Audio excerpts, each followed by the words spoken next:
Haji Halim sedang menunjukkan begini cara sayang kepada ibu.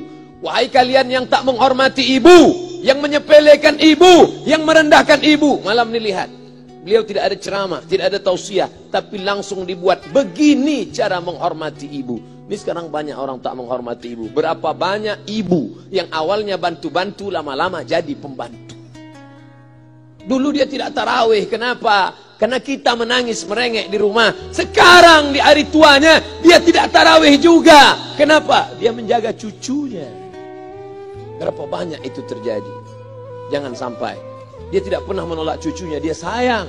Tapi kita yang berpikir, berapa kali dia tidak jadi sholat duha karena kita kencing di kaitnya. Berapa kali dia tidak tarawih karena kita menangis merengek sampai subuh datang. Berapa kali dia tidak iktikaf karena kita. Andai dia masih hidup hari ini, datang, belikan pakaian yang paling dia suka, belikan perhiasan kalau ada. Andai tidak cium tangannya. Tapi yang sudah meninggal dunia, jangan lupa kau doakan, Rabbil firli wali walidayya warhamhuma kama rabbayani saghira. Berdoa pun kau tak mau, apalagi yang akan kau bawa menghadap Allah SWT. Meregang nyawa dia melahirkan engkau. 9 bulan 10 hari kau menumpang di perutnya.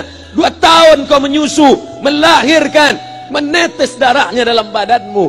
Andai kau gendong dia dari Palembang, jangan sebut Palembang lah Pak, dari Pekanbaru Riau, kau gendong dia sampai ke Makkah, kembali lagi, belum tentu dapat menebus satu teriakannya saat melahirkanmu. Lalu apa yang bisa kau lakukan? Datang seorang ibu pergi ke tempat servis HP. Nak, tolong anak lihatkan HP saya rusak kayaknya. Dia periksa, ini nggak rusak bu. Terus, memang anak ibu nggak nelpon. Kenapa kau tidak telepon? Datang dia ke rumah anaknya. Nah, ibu nggak ada uang mau buka puasa, bisa minjam 100.000. Apa kata si anak? Sebentar ya ma, aku tanya istriku dulu. Ini Ustaz dapat dari mana? Ada yang kirim WA grup. Jadikan ibumu seperti raja, maka rezekimu akan diberikan Allah seperti rezeki raja-raja. Bukan hadis, dapat dari grup WA. Ini ibu minta terus sholat tarawih, tapi sang anak sudah tidak bisa. Aku mau hentikan saja sholat tarawih ini, karena mau buat tenda ini tidak bisa. Tiangnya bambu, sudah bocor. Kita stop saja sholat tarawih bersama ini. Apa kata si ibu? Buatlah sholat tarawih terus, nanti Allah akan berikan engkau gedung yang besar. Dengan gedung besar itu kau akan tetap sholat tarawih. Mana gedung besar itu? Inilah dia gedung besar. Langsung dikabulkan Allah Subhanahu wa taala. Karena setelah Allah langsung orang tua. Wa qadha rabbuka alla ta'budu illa iyyah. Allah sudah wajibkan engkau menyembah Allah. Setelah Allah, wa bil walidaini ihsana. Kedua orang tua. Jangan kau lawan ibumu. Anak-anakku, jangan kau lawan ibumu. Karena kau lawan ibumu, kau tak pernah mencium kebahagiaan. Walaupun hartamu banyak, kau akan berenang dalam air mata penderitaan sampai kematian datang.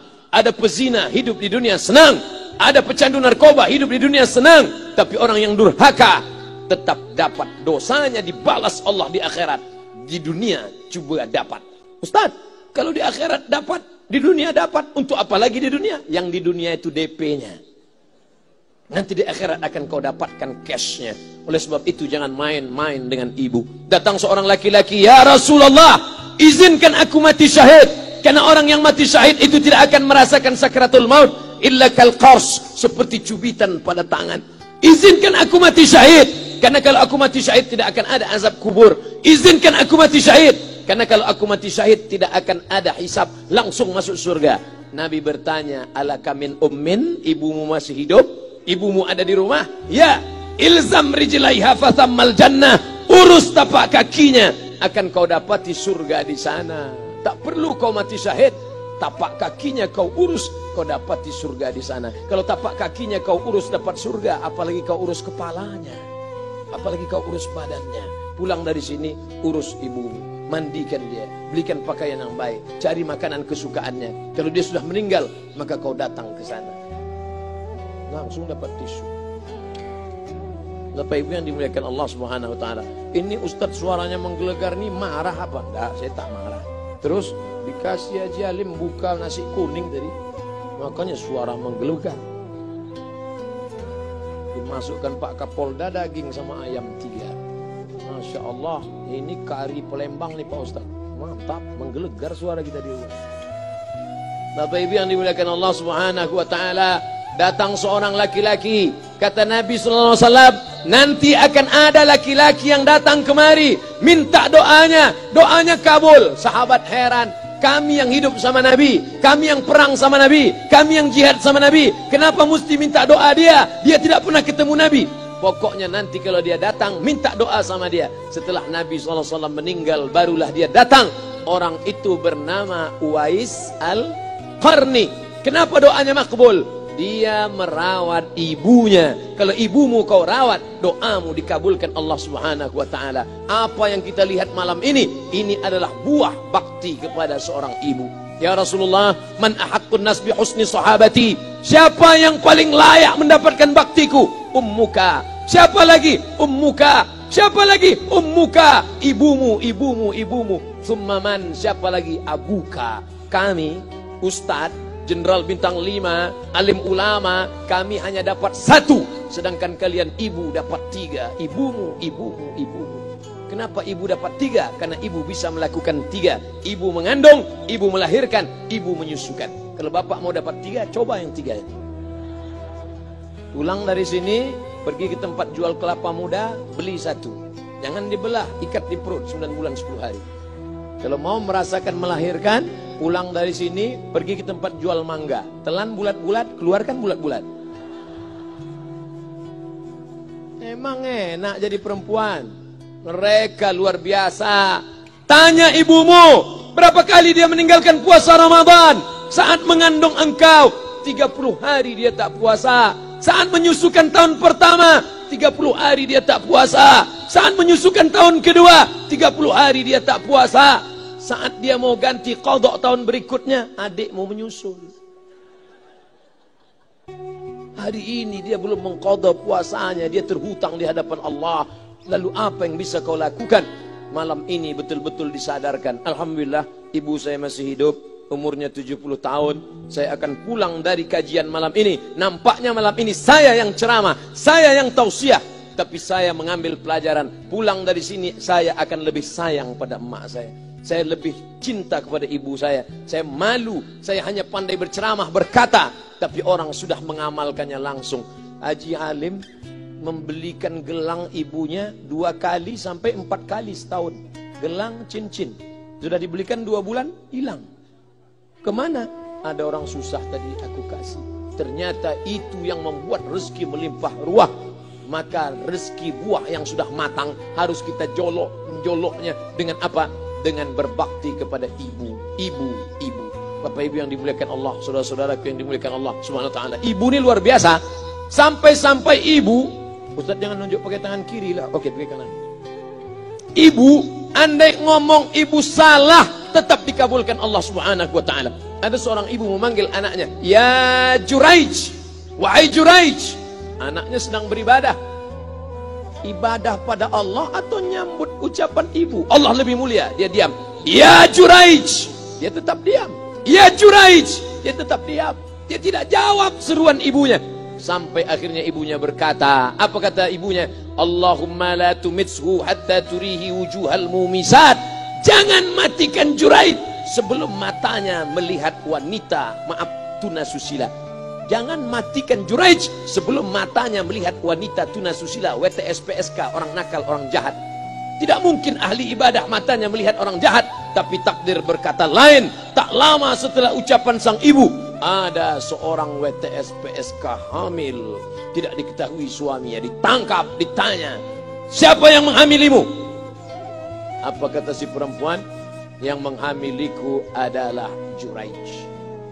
Sampai Juraij ketika difitnah, perempuan wanita susila itu ditanya, "Siapa yang menghamilimu?" Ternyata dia berkata, "Juraij." Akhirnya mereka menangkap Juraij. "Juraij, ternyata engkau selama ini pura-pura saja menjadi pelaku ibadah. Engkau ternyata sudah menghamili perempuan ini."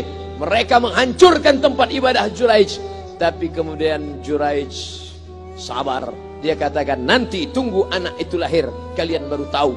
Setelah tak lama anak itu pun lahir dan mereka bertanya kepada anak kecil yang belum bisa bicara, "Ya gulam, wahai anak kecil, man abuka?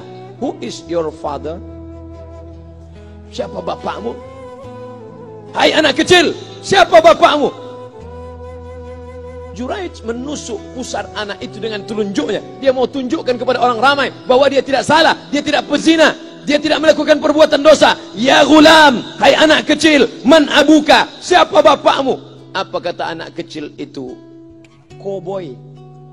Ko sapi, boy penjaga sapi, pengembala sapi. Bapakku pengembala sapi. Barulah orang Yahudi tahu ternyata ra'il ghanam yang menghamili PSK perempuan jahat tadi adalah penggembala sapi. Lalu kenapa fitnah itu terjadi? Allah mengabulkan doa si ibu sebelum Juraij mati. Matanya pernah melihat wanita tuna susila.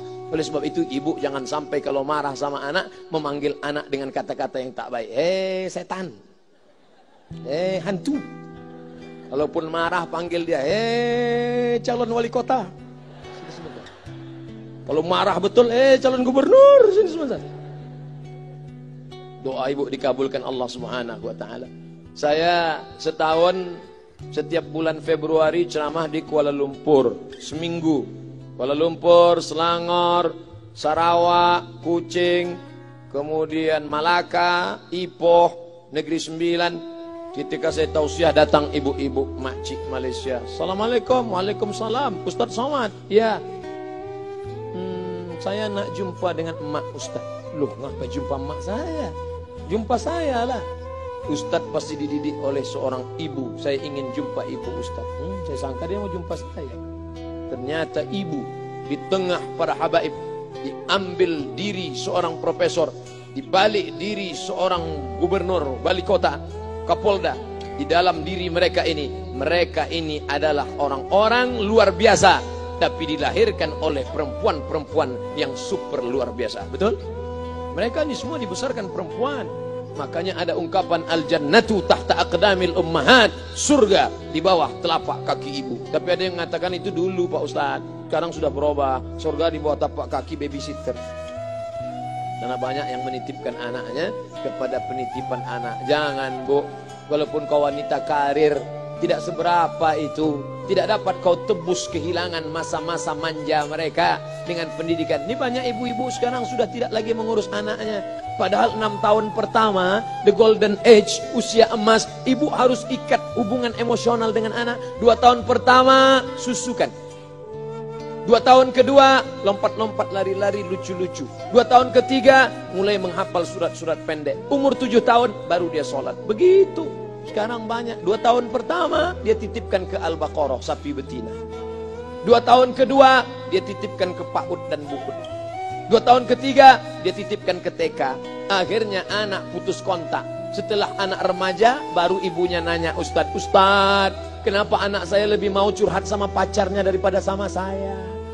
Karena anak sudah lost contact, putus hubungan dengan ibu. Itulah yang dulu dikejar dengan wanita karir. Pergi pagi pulang petang, peras keringat, banting tulang, tunggang langgang, lintang pukang.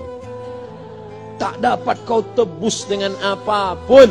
Oleh sebab itu, kalau kau sayang kepada mereka, besarkan mereka. Nanti setelah dia SMP, kau tetap bisa berkarir, tetap bisa apapun. Tapi usia emas ini tetap jaga mereka. Di balik anak-anak yang luar biasa, ada ibu yang luar biasa. Di mana letak ibu luar biasa itu? Inilah dia, ibu-ibu semua insya Allah. Amin.